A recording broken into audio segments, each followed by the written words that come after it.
This is lesson 1.2, order of operations, and our objective is we will accurately use order of operations.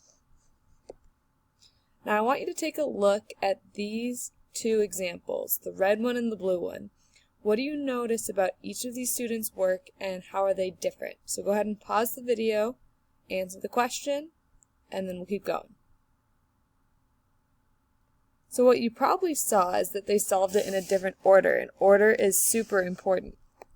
So the red here decided to do the 18 plus 11 first, and the blue decided to do the 11 times 6 first. And if you remember from other classes, order of operations says that this one would be the correct work. So let's go ahead and review what order of operations is and our fun little acronym to remember it. So we have the acronym PEMDAS. And I do have a little thing written up here that our world is orderly because our God is orderly. And remember that at the beginning of the year we talked about that the study of math is the study of patterns and the way we see the world around us. And this is one thing that we've always noticed, that in order to get the correct answer, there's a certain order in which we need to do certain operations, like adding, subtracting, multiplying, dividing, all of those things. So keep in mind that this is one more way to glorify God because we notice that there's a system. So the first P stands for parentheses. And this includes all three grouping symbols. So we have the normal parentheses, things that are called brackets, as well as something called implied parentheses. So if we had something like this,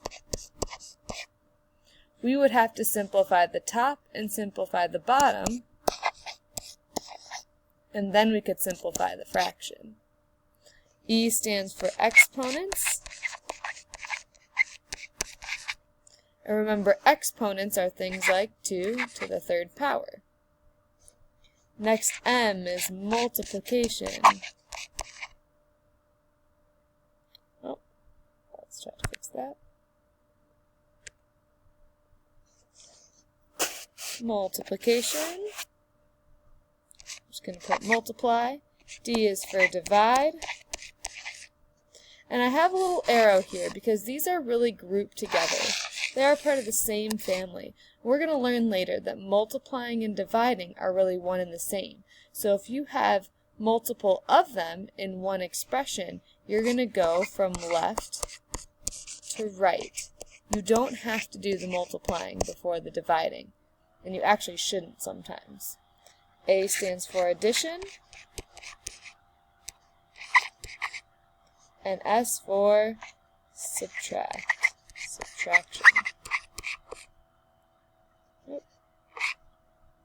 And this has the same thing, where we have to go from left to right.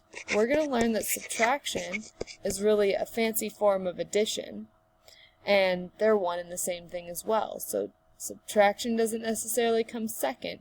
We must go from left to right. So let's look at a few examples. So what I like to do is I like to write out our order of operations and cross them out as we go.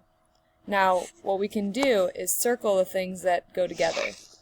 Adding and subtracting go together, and multiplying and dividing go together. Adding and subtracting, multiplying, dividing. So here, there's no parentheses. We can cross that out. No exponents, cross it out. Multiplying and dividing. We want to go from left to right, so we're going to do the 30 divided by 3 first. That would be 10. Then we can do the next part, which is the 2 times 6. And finally, we have our answer.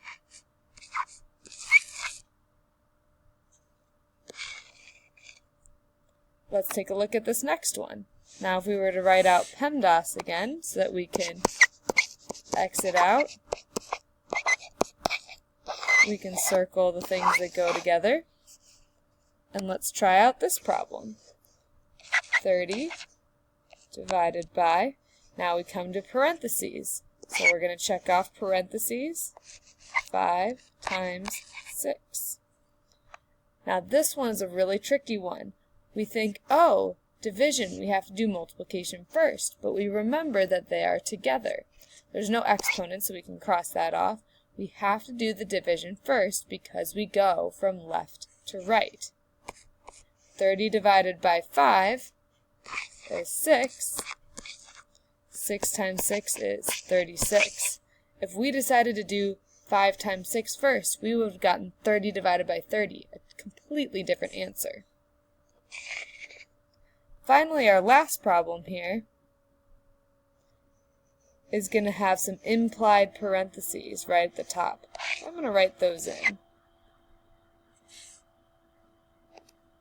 So we can write out PEMDAS again, and we're going to treat those parentheses as if they were these ones. So 8 plus 4 is 12. 12 over 6 minus 11. No exponents, we can cross that out. Multiplication, division are together, adding, subtracting are together. Means we have to do our division next. 6 minus 11. Now some of you haven't seen negative numbers before and some of you have. For those of you that have, or maybe you want to take a guess, this is going to be negative 5. Don't worry, in tonight's homework you're actually not going to have any negative numbers, but don't worry, we'll get there. So here's a group of problems I'd like you to try on your own on your guided notes. Pause the movie, write them down, try them out, and we're going to talk about them tomorrow.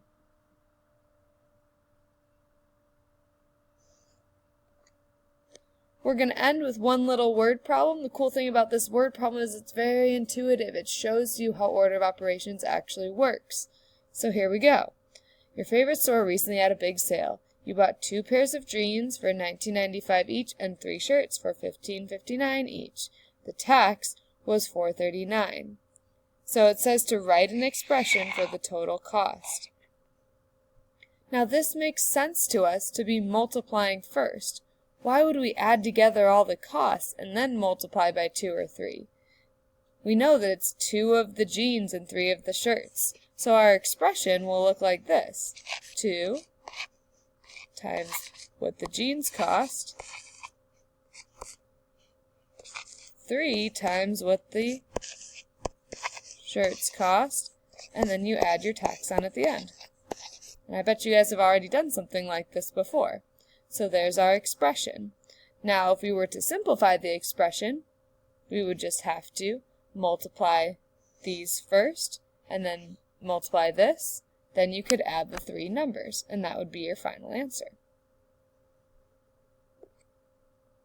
Here's your exit pass that you're going to put in your guided notes, and we'll talk about what would be an easy mistake to make.